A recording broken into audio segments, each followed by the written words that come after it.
మన వంట ఛానల్ కుటుంబ సభ్యులందరికీ కూడా సీతారాముల ఆశీస్సులు ఉండాలని మనస్ఫూర్తిగా కోరుకుంటున్నానండి. నేను చేసిన పూజా విధానం మీకు వీడియోలో చూపిస్తున్నాను. మీకు కానీ నచ్చితే కనుక ఒక చిన్న లైక్ చేసి సబ్స్క్రైబ్ చేయండి. థ్యాంక్ యూ సో మచ్ అండి.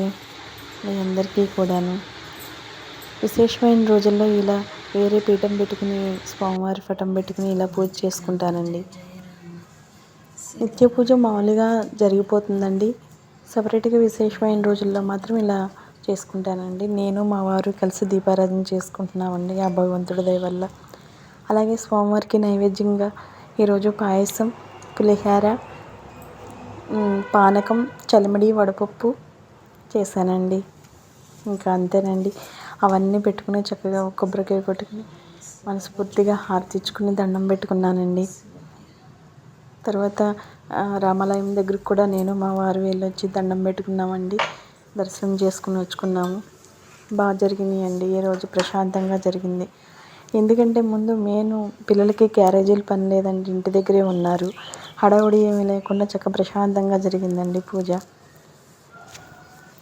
నాకు పూజలు అంటే చాలా ఇష్టం అండి.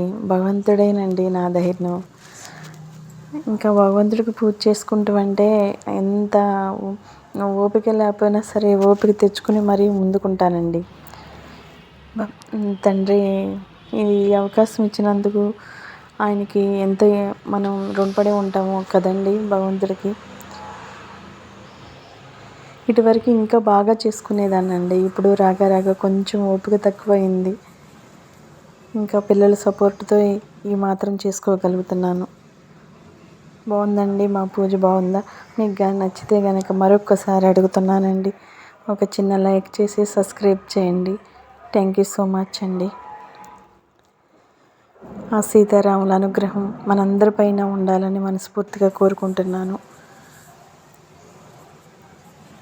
చక్కగా ప్రశాంతంగా ఉందండి. పూజ అంతా అయిపోయిన తర్వాత చూసుకుంటుంటే స్వామివారిని భలే ప్రశాంతంగా ఉంది.